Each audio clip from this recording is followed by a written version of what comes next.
What a headshot! What a head! How's it, guys? This is Dayvy, FPL, and welcome back to the Fantasy Premier League video here on my channel. And on this video, I'll be taking you through the ultimate guide to the upcoming Game Week 11. So now that Game Week 10 has concluded, we can go over our stats update as well as the various talking points for Game Week 11 and end off with the usual Captaincy debate. Now this Game Week might actually be quite interesting for that armband decision, as there are a few options that I think will be quite split. Now as always, midweek football is going to be coming up tonight. I'm recording this on Tuesday evening, as well as Wednesday and Thursday. So just make sure that you guys are following that, make sure there's no injuries to the players you want to bring in or that you currently have. But I'll update you guys on the team selection on the deadline stream coming later in the week if you guys are going to follow them. But heading back to this video and this ultimate guide, if you guys want to see the various talking points and the stats update, sit back, relax, and let's get straight into it. So to start off the ultimate guide, as always, we'll be going over the team stats numbers, attacks versus defenses, but I've actually switched up the sample of the game weeks. So last week we spoke about kind of using game week 1 to game week 9. Now since game week 10 has concluded, I'll actually be going over the last 6 game weeks, just to go over some more informed metrics. Now you guys can use kind of game week 1 to game week 10 if you want to. That's obviously going to make your sample a little bit bigger. And generally the stats look a little bit better for most of the better teams. The reason I've actually switched this up to 6 game weeks is I want to show some informed teams to maybe target some differentials from teams you don't own. So not massive changes have taken place, but there are a few. Let's start off with the best attacks in terms of XG non-penalty. Now you guys know I love the non-penalty variant, just kind of averages a little bit better. And there's been a shake-up in the order with Spurs, Man City, Arsenal, Chelsea, and then finally Fulham and Liverpool. So Liverpool's defense has slightly regressed, but they have had some tougher games, where Spurs continue to shine as they're the best attack in the Prem at the moment. Now the usuals, Man City and Arsenal as well as Chelsea, their attacks have been pretty prolific, but the interesting one is actually Fulham with 1.85. Now I just want to remind you guys that by using the last 6 games, some teams have had kind of easier fixtures, so just keep that in mind, and it can go the other way with harder fixtures. So what I want you guys to remember is the Spurs attack and this XG non-penalty, because when you talk about the Captaincy decision, they have a very easy fixture in Game Week 11. But now let's go over the opposite end of the spectrum and go over the worst teams, and I was a little bit surprised to see Wolves at the bottom here. So I'll say this, I just bought an Aït-Nouri as well as Cunha. Fingers crossed though these easier fixtures do give them some better form, but they have had some very tough fixtures over the last 6. But generally not what you want to see if you guys are going to look for bringing in a Cunha, for example. But as a fixture-based manager, I'm always going to go for that sea of green. Otherwise, some usual suspects, Southampton, Everton, you DCL owners know all about their attacking numbers. But surprisingly, we actually have Newcastle here with 1.25. I've actually said this throughout the kind of start of the season, Newcastle are stepping it up against the better teams. But against the teams they should beat or should get more XG, they seem to be struggling. Now they do have some great fixtures coming up, so if you guys do want to go for an Isaac or Gordon, I want to see some improvement here, as you're probably going to target them when they have easier fixtures, to be honest. In the final 2 teams, Brentford, a surprise for me as well. I've actually thought they've been playing pretty well. Mbeumo's been getting a lot of returns, but maybe low XG chances.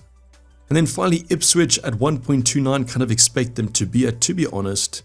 I know Delap has gone a little bit quiet after being quite popular a few game weeks ago.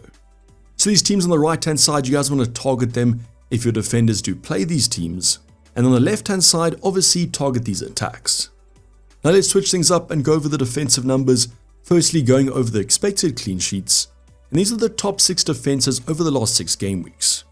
Now these teams, this is kind of the reason I want to go over the informed numbers. Hardly any of the traditional kind of top 6. The only team here is going to be Liverpool at the bottom with 0.32. And currently Spurs, Everton, Fulham, Aston Villa, and Nottingham Forest are better than them. Now this might be of course because some teams have had easier fixtures. For example, Nottingham Forest have had a lovely sea of green. But I won't lie, that defense has been impressing me quite a bit. Now the one team to target here is actually going to be Aston Villa, because Liverpool play Aston Villa this week. I know that Spurs just beat them kind of 4-1, but they have been kind of defending pretty well, especially against the better teams. So once again, when we do talk about the captains, Salah playing Aston Villa might not have that high of a ceiling, just something to consider. Otherwise, Fulham, probably one of the teams that have been a standout, or at least an unexpected standout, and nice to see that Everton defense has been improving. Let's see if Pedro Porro can rack up a clean sheet now that Spurs have a very easy fixture, As a Van de Ven owner, I wasn't getting too much happiness though. Now these teams on the left hand side are pretty nice because, as I mentioned, there's been a shake-up, but more importantly the right hand side is the teams to target from an attacking point of view. So let's go over the worst teams in terms of XG conceded, and unfortunately it's still going to be those three newly promoted teams. So Ipswich, Leicester, Southampton, target these teams if you guys can. I think that you probably could just rotate your captain between these teams and probably get a return every single game week. Now fortunately for us, we have a lot of players featuring against these teams this week, so it should be quite a high scoring one. Then we have Wolves, Manchester United and finally Brighton, some surprises there. Let's hope that Wolves improve defensively as an Aït-Nouri owner. Now United might improve, but they might not with the new manager coming in, it's quite hard to say. But if you guys still have hold of Erling Haaland, Brighton might be a plump fixture.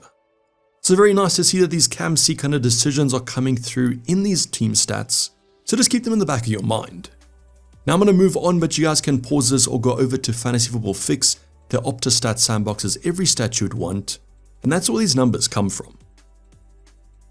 Now my favorite part of these ultimate guides has become the clean sheet odds as well as the projected goals, and this comes from the SpreadX data.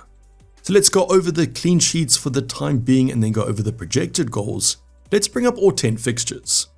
Now as always, the color coding from FPL is going to be a green to grey to pink to finally maroon, with 5 teams in each of those categories. So this week is going to be the week to target those Pedro Porro clean sheet odds. They have the highest projected with 38%, followed closely by United on 36%. Now if you guys watch my transfer plan, I was thinking about bringing a United defender in, mainly Dalot. Let's hope they live up to these clean sheets if I do it. Next up is Liverpool, so you Trent owners should be quite happy, and they're followed by West Ham and finally Man City. So the Man City clean sheet isn't too shabby. The one I want to focus on is going to be West Ham, as I am a Fabianski owner, and I'm currently starting him in my starting 11 over someone like a Flecken with 20%. Now you guys can choose that, obviously it might not happen, it might happen, but I'm willing to play the odds with a good fixture. Now like last week, we do have some matchups that don't look too great, for example Brentford, Bournemouth, as well as Chelsea, Arsenal. Both these fixtures probably have goals in them. On the opposite end, increased odds for Nottingham Forest versus Newcastle, that might be a boring game. Same with Crystal Palace, Fulham. Now teams to avoid from a defensive point of view, unfortunately, Aston Villa, Leicester and Ipswich. These 3 teams probably going to concede, as well as Southampton and Brighton. At the end of the day though, the extremities aren't that high. 38% isn't the most we've seen this season, so it might be a game week with a few clean sheets. As mentioned though, the one I'm looking at is going to be taking out a Man City defender for a United one, but I guess Man City still has some good projected odds. Things do shake up slightly when we do go over the projected goals, same color combinations, but the teams have rotated. Your eye's probably drawn to Spurs with 2.90. So when I saw this projection, it kind of changed my mind on the Son/Solanke captaincy. Quite a bit of a high projection in the second with United in 2.5. We then have Liverpool with 2.34 and Man City on 2.1, and I love to see Wolves in the top 5 with 1.8. So once again, this Spurs projection just kind of lit my eyes up. It made me consider the captaincy, and I'll talk about that a little bit later on. Now like for like matchups here, I spoke about Chelsea, Arsenal, probably both teams scoring, with reduced odds for a team like Crystal Palace versus Fulham. So we do have some kind of standout fixtures, some very strong attacks like Liverpool, Man City and Spurs coming in hot. And if you guys are a Garnacho or Bruno Fernandes owner, this fixture looks absolutely great. Now teams to avoid, we could have seen this in kind of the previous talking point. It's the inverse of the clean sheet odds. So unfortunately Ipswich, Leicester, Aston Villa, and then finally Everton, Brighton not expected to score that many goals. So there might be those of you out there that have a Rodgers and are considering a benching. This might help you with that benching decision. Now you guys can pause the screen if you want to go over these numbers, but I'll speak about them a lot in the Captaincy debate. Now one of the only main talking points of the video is going to be a kind of a transfer plan decision, and I know there's a few kind of for you guys this game week. The one that I think is quite popular is, should you sell DCL? I probably would. The reason for that is I think that Cunha is a better striker and has a better fixture with Southampton at home. He's currently my preferred option. Unfortunately Chris Wood would be there, but the fixtures don't look great, and as I've mentioned, I'm a fixture based manager. So I don't want to go over the stats too much. I think that Cunha is kind of a no-brainer for me. But the one that's slightly tougher is going to be Haaland to Salah this game week. Now if you guys have been following my team, you know I did this transfer in game week 10. I had 3 free transfers and I used 2 of them to facilitate the switch, and Salah obviously came out trumps in game week 10. But would I do this transfer in game week 11? I don't exactly think so. I believe that Haaland is the better player this game week, and I expect him to do well against a Brighton team that generally concede quite a few. We just spoke about Aston Villa's kind of defensive form. I think this is going to be a tough game for Liverpool even though it is at home, and I expect Aston Villa to be pretty kind of defensive. So that's why for me this week I probably would hold off on it, but I think next week it opens it up again as Salah has that lovely Southampton away game. Now if you really do want to captain Salah this week and he's kind of your standard option, then of course this week is the one to do it. But if you're currently on someone like a Son or a Haaland, maybe postpone it one more game week. I just wanted to put this out there because I've had a load of questions over my Discord server, link in the description. People may be missing out on the move last week and now want to rectify that, but I might just keep the Norwegian. If you guys do have a main reason, comment it down below that you think this is a yes or no move. And obviously wait for the Champions League football, as there could always be injuries, touch wood they're not though. Are there any other transfer dilemmas that you guys currently have? Comment them down below, or my Discord server as mentioned, link in the description. Now the final talking point I want to go over is going to be probably the biggest one of game week 11, and that's the Captaincy decision. Now for me there's 3 options. I think these are in preference. The first one's going to be Heung-min Son. If you guys do own him, I probably would captain him, as I believe that he should get increased minutes even though he got less than 60 in game week 10. Might be rested midweek, let's see what happens in that one, but even about 60-70 minutes against Ipswich could be the highest scorer. Now of course you guys could also go for a Dom Solanke or Brennan Johnson. I do however think those are slightly below Son, but because I don't own him, I might be going for the second best and just go for Dom Solanke. Only slight concerns there though is the consistency. Yes, he scored a great amount in game week 10, but before that was basically getting no shots on target. So a very big risk there, and that's why I do prefer Son. He's slightly more consistent. Or I guess you guys go for someone like a Salah against Aston Villa at home or Haaland against Brighton. Now if I did have both assets, I actually would have gone for Haaland over Salah, but I've listed this according to projected points. Quite close between Son and Salah, a little bit of a drop off for Erling Haaland, but all of them in my opinion come in quite close. That's why I think Game Week 11's captaincy decision is going to be so good. You always want a bit of a split amongst the captaincy options. My main concerns with Salah of course are going to be that kind of low block of Aston Villa, so the ceiling for me might be a little bit low. I do still think Salah will do well though. I do believe Liverpool should hopefully still win. I just think the upside of that Ipswich fixture for Spurs is so good.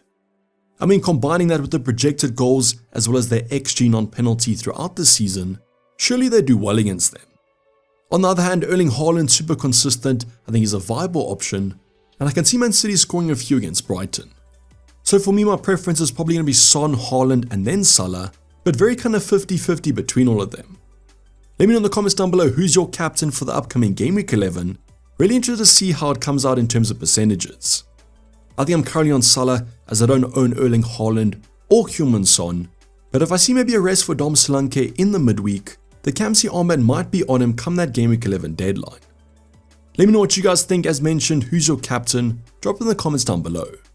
Any other talking points you want me to go over, comment them on my Discord server. Just slightly more active on there, link in the description. This is basically a wrap for the guys. Hope you guys did enjoy it. Please don't forget to like if you didn't subscribe if you have subscribed yet. Tons of content still to come up, the team selection Thursday and deadline stream hopefully on Saturday. And watch out for that midweek football. But for the time being, I'm signing off. It's been Dayvy FPL and I'm out. Cheers, bye.